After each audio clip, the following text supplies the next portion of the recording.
my question is, suppose humanity makes it past this very tumultuous phase we're in right now. What would we do if we reach an ideal society where everyone is peaceful and together? What would our end game be? What would we strive towards? No. Is it a deal between you and these guys?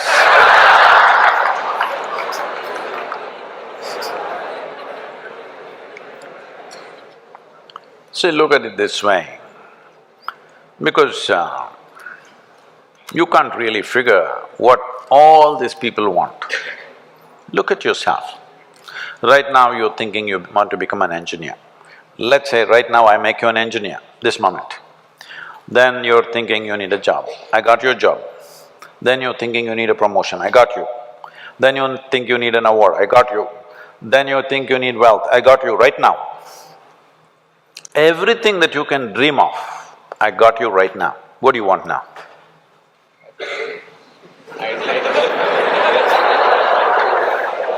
Yeah, I can do that for you.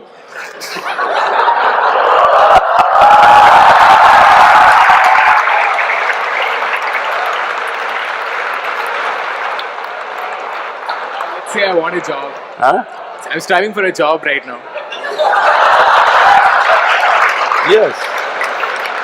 Now, we are looking at the end game, right? You got everything you wanted right now. Things that you can imagine, things that you cannot imagine right now, everything you got right now. What do you want right now? I wouldn't know what to do. Just look at it, huh?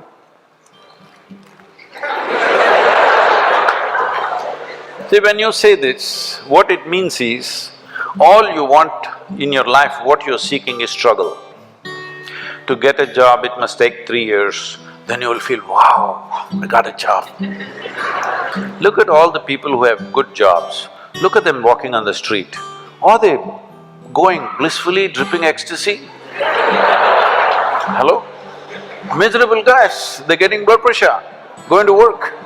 They're getting all kinds of ailments, they're freaking out. Yes? So what do you want? Is there a girl here?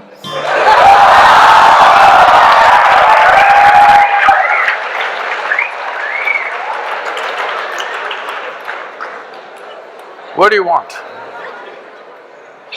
I don't know anymore. That's good. I do not know, I like that. Because actually you do not know. Everybody keeps fooling themselves at every step in their life, thinking, what I want is, I want to become an engineer, I want to become an engineer, it'll keep you busy for 5-7 years. Then I want job, it keeps you busy for another 1 or 2 years. Then I want this kind of job, that keeps you busy for another 8-10 years. I want that much money, that much wealth, that keeps you busy for another 25 years. I want this kind of girl, that kind of boy, that keeps you busy for a few years.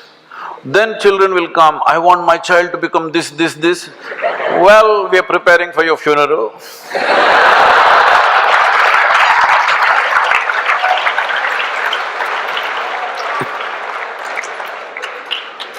You need to understand just this. Right now, you may be giving all kinds of contexts to your life, but essentially, what you call as my life right now is just a certain combination of time and energy. Yes? As you sit here, time is rolling away for all of us. Can you roll it back? You're an engineer. Can you roll it back? Yesterday was not fruitful, so I'll roll it back. Can you?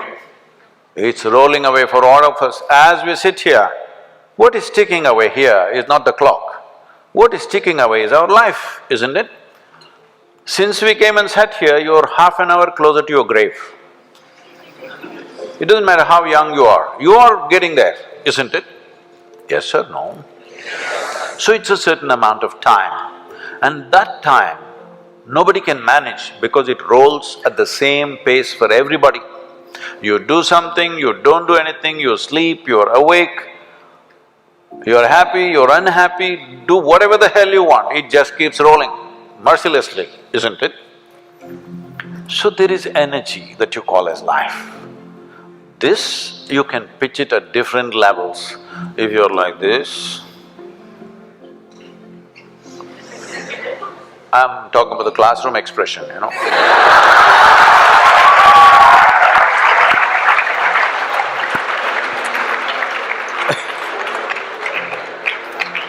If you're like this, 24 hours feel like 1,000 years.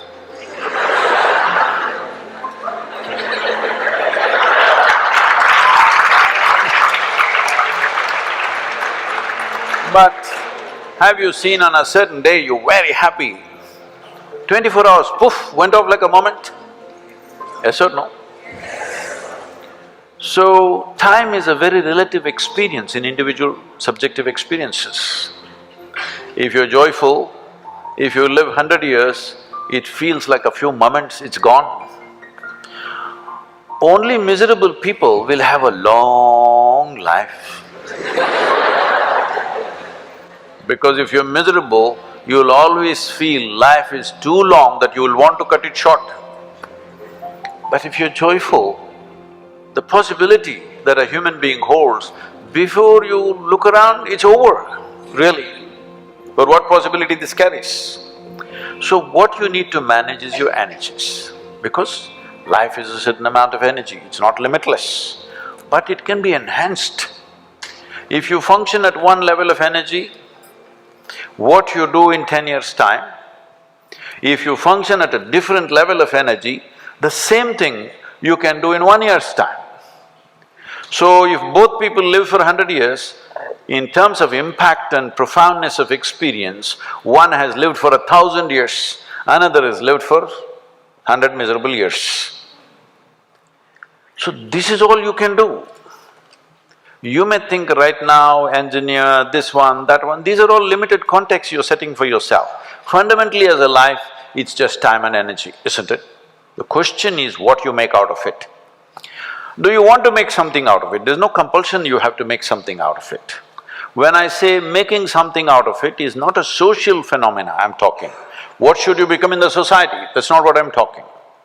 Fundamentally, you have come here in terms of life is you want to experience life. Question is how profoundly. Right now, if people want to experience life, what are they experimenting with? They will experiment… not this, this. Yeah, I know you guys.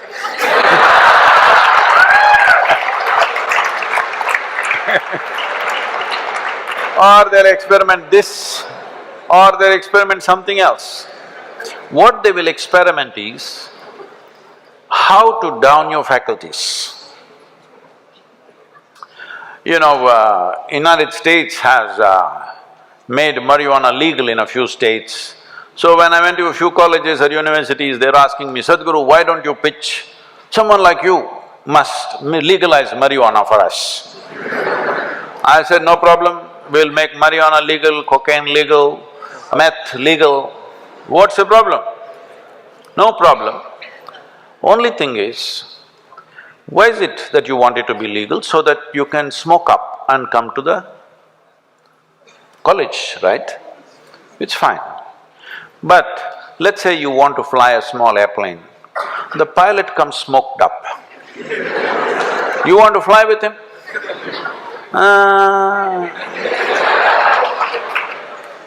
Because the guy is already flying without the airplane.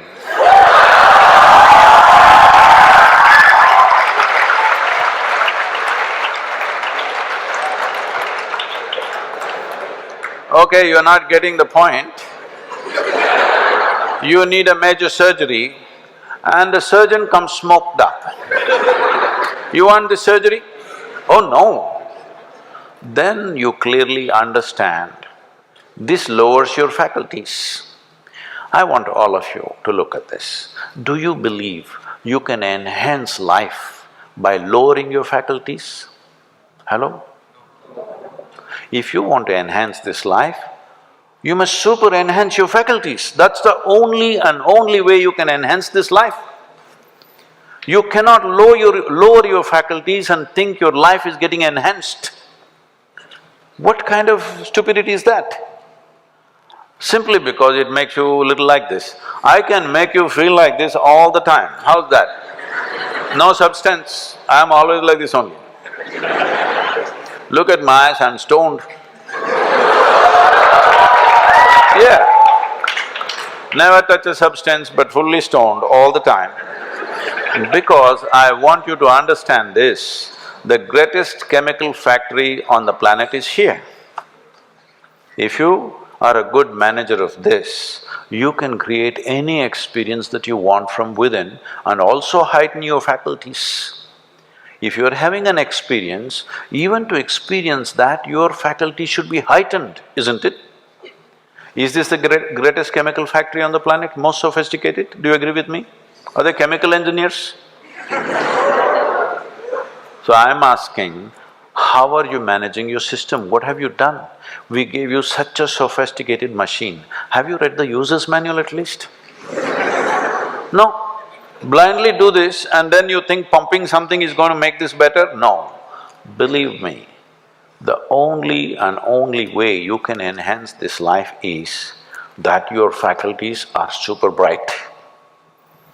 The way you see, the way you hear, the way you smell, the way you taste and the way you touch. If this is enhanced, is life enhanced? In many ways, there is much more to it. But I'm saying from what you know from your experience, suppose you could see twice better than somebody who's sitting next to you, is your life enhanced? If you could taste better than other people, is life enhanced? If you could feel better, is it life enhanced? If you could hear better, is life enhanced? On this level you understand this, but there are many other dimensions of human faculties.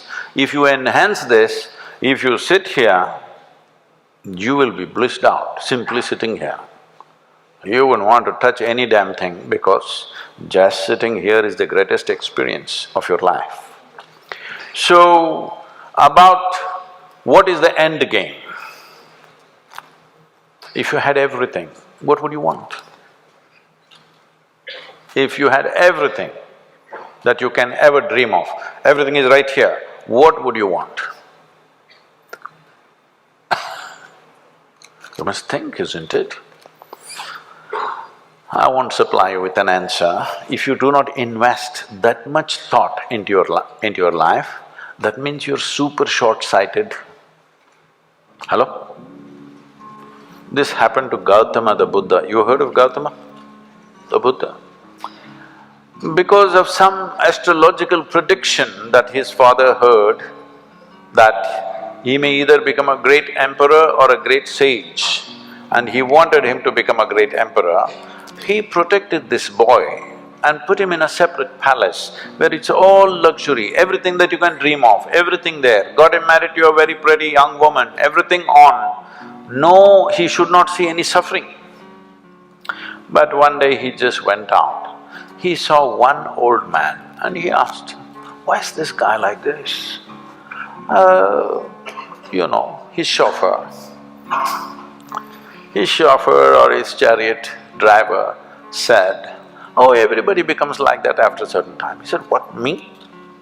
I'm a young prince, will I become like that? Hey, yeah, everybody will become like that. It shook him. Then he saw a man who's suffering with some kind of disease, ailment. Now, why is that guy like that? Said, it'll happen to a lot of people. Who it will hit, there is no prediction. Anybody can become ill. Most people think it happens to other people. No, it can happen to us. Hello? And then he saw a funeral, a dead body. So what is that? He said, that is inevitable, everybody will die. Do you also know? You will also die? No, because most people believe other people die. No, intellectually they know, but they think they're forever. No, you must be conscious, you're mortal. Mortal means you have a limited amount of time and energy. If you're always conscious about this, how would you organize your time and energy? You decide. If you're conscious about it. If you think you're a superhuman being, you're not going to die, other people will die, all the best. It'll come. You can realize this on your deathbed and die. See, people may think this is extreme, but you must go and volunteer in a hospice or in a hospital wards where people die, and you must see. It's very important, very, very important. Only then you become sensitive to life. Life becomes super valuable because you know it's a limited amount of time. If you watch this, unfortunately today in the world, over 80% of the people, when they… last moment when it comes, when they die, they're not fearful, they're not in pain, they're not in something else, they're just bewildered. A look of bewilderment comes because all their life they just lived their thought and emotion, they never lived a life. This is important, you must understand. There is a psychological reality in your head and there is an existential reality which is life. Most people are mistaking their psychological reality to be existential. Your thought and emotion has become more significant than the cosmos, isn't it? Hello? Huh? What you think, what nonsense you think and feel, has it become more important than the universe or no? This means you are making your creation more significant than the larger creation. This means you must suffer. If you don't suffer, I'll be disappointed.